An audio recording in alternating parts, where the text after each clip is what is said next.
Hey everybody, welcome back to Home Economics. I'm your instructor, Erica, and we are back in the kitchen today, and I got a fun recipe for us. So this is one that's gonna be really great for a nice brunch at home. So we're gonna be making a chicken biscuit with a jalapeno peach jam. Now, half of this recipe, like the biscuits and the chicken, I've made that many times before, but when it comes to the jam, I'm about to make it up. So put your aprons on and let's get cooking. So to kick things off, I already have some chicken thighs that I have begun to marinate. And so usually for a chicken biscuit, you typically will have like a chicken breast, but I don't want that. I want chicken thighs. I think they're much more tender and flavorful.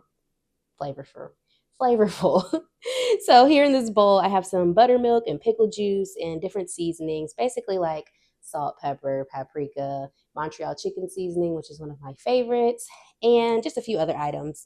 And I've been marinating this for probably the last 2 hours or so. If you can only marinate for an hour, that's fine, but I would give it at minimum an hour. So I'm going to continue to let this hang out just for a little while we get started on our biscuits.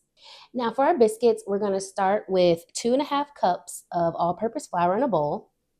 And then we'll take 1 tablespoon of baking powder, a nice pinch of salt, maybe 2 or 3. And then about 1.5 tablespoons of sugar. And then we're going to whisk all of that together. Once all your dry ingredients are incorporated, you'll then take 1 stick of butter, or half a cup, and you're going to cut this up into nice cubes. And then we're going to put that into the bowl. And I'm using Kerrygold butter. Now, I've tried this recipe with a lot of different brands of butter, but Kerrygold is my favorite, and I'm using salted butter. So then you're going to get your hands a little dirty, and we are going to coat, cannot talk today. We're going to coat all of those butter clumps in flour. And then we're going to try to break up some of them just a little bit to make into smaller pieces, because that's going to help us with those flaky layers. So once all the butter clumps are coated in flour, we are now going to take 1 cup of buttermilk, and we're going to add that to the bowl and then whisk together. Now this is going to come out into a nice shaggy dough, and then you're going to flour your work surface a little bit, and then we're going to start rolling this out and making our layers. A whisk was probably a terrible choice. I don't know why I did that. Hold on. Okay, I ditched the whisk. So now we're going to take our dough and put it onto our floured surface. And now we're just going to start working it. Now, if it gets too dry, which it shouldn't, you can add just a little bit more buttermilk, but don't get crazy. But it's going to come out nice and shaggy, and then we're going to take in that excess flour and work that in. And then each time you do it, you want to keep rolling it and folding it over itself, because that's how you make the layers.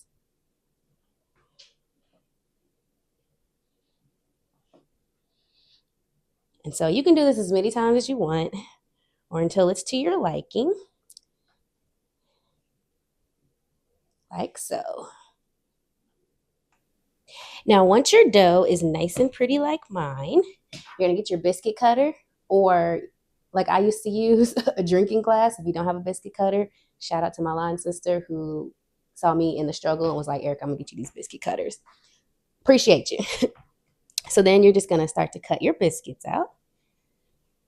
One thing I forgot to mention is that you want to make sure that your butter is ice cold. Like I had mine in the freezer all day, just so that it doesn't melt while you're rolling your dough out.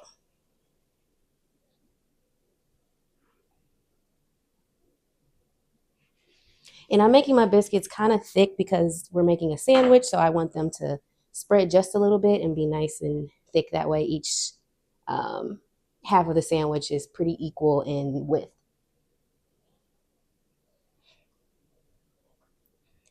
Just gonna re-roll, cut another. So depending on the size of your biscuits, you can get as many as maybe 8 with this recipe. If you do them a little smaller,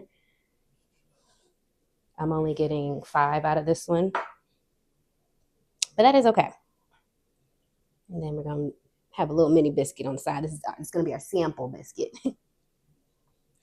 All right. So now what I'm going to do is I'm going to put these into a cast iron skillet that I have melted butter in, and that's how I'm going to bake it. Reason why I do that is that it makes this nice, like buttery, crisp bottom, like not too crispy till it's burnt, but just nice, just a nice little buttery crunch on the bottom. So then we're going to bake these in the oven on 425 for about 20 minutes or so. The trick is that you want to make sure that you don't overcook them because you're waiting for them to turn brown on top. So they're not going to be like your traditional canned biscuits where like you know they're done once they're brown. These are going to cook a little bit differently, but to get that browning on the top, you can just add a little buttermilk and spread it on top of each one to kind of brown it, even though it's most likely done by the time your timer goes off. All right, we're going to pop these in the oven and we're going to get started on our jam. So now for our jam, we're going to be making a jalapeno peach jam to go on our sandwich. So right here, I have a cut up jalapeno, and I'm really proud of this one because I grew this in my garden and it was huge. I should have probably showed you what it looked like before. That's okay, just know it was big. So we're going to dump that into our pot. Then I have these peaches that I froze. So my husband and I went I can't talk today. My husband and I went peach picking a couple weeks ago. And so I got some peaches that I just cut up and put in the freezer. And so we're going to do probably half the bag.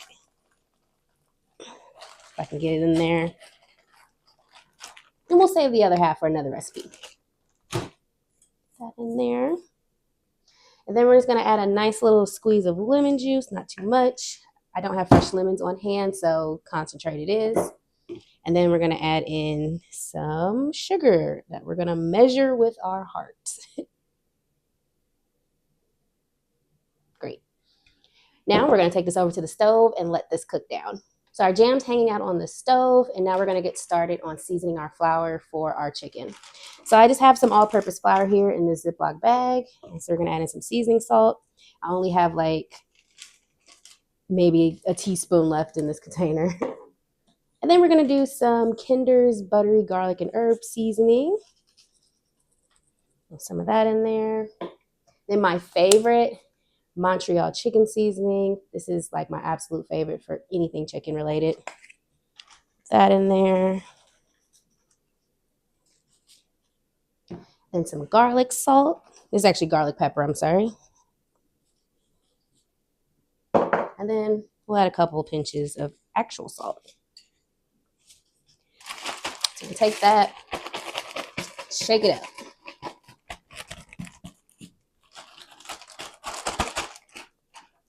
So now we're going to take our chicken thighs and we're going to shake some of the excess off. Oh, you know what? Okay, I want to try something. Got an idea. So you know how Chick-fil-A chicken is just like slightly a little sweet? I want to add in just a little bit of powdered sugar to see if I can get that like slight hint of sweetness. Hold on. Okay. We're just going to add a little bit. Nothing too crazy. All right, that's enough.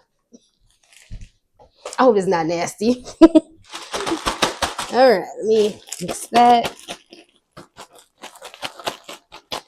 If it's not good, I'm going to blame it on y'all because y'all let me do it.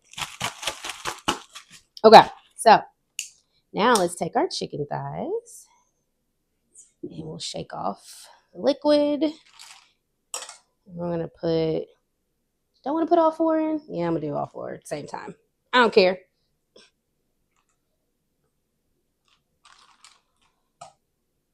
I don't think I should actually. We'll start with 3. And then we're going to seal it and shake. Oh, I could have did 4. Hold on. Let's add the 4th one.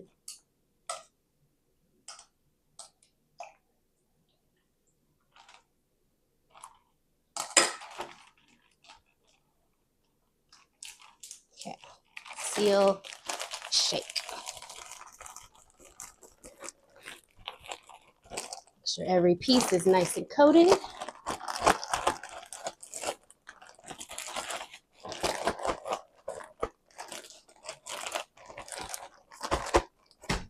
Alrighty, let's head over to the stove. We'll check on our jam, and then we're going to put these chicken thighs in the grease. So I'll see you in a minute. So our jam is just, cooking, hanging out, being beautiful. And now let's fry this chicken.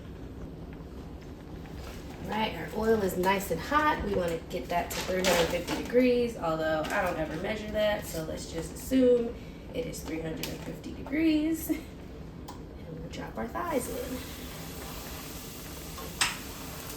I'm only gonna cook 2 at a time because we never want to overcrowd our skillet.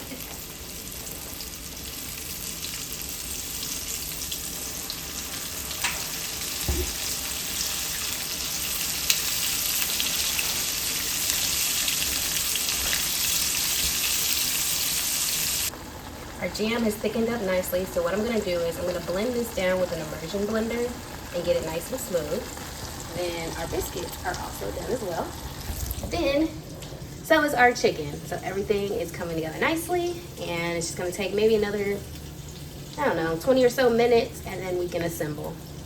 We're back, and everything is now done. Now, I will say my biscuits got a little dark on the bottom because my microphones decided to break, so I had to deal with that situation.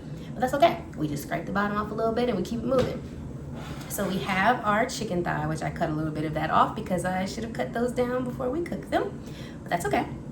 And now we're gonna add in that beautiful peach jalapeno jam, which this is so good, and it's like, it's not too spicy, but you get the flavor of the jalapeno without like a, you know, a big kick.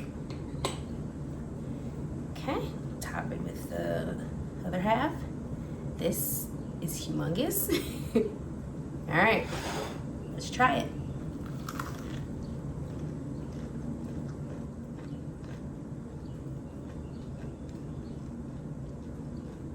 Oh my God. This is so good. Okay, hold on.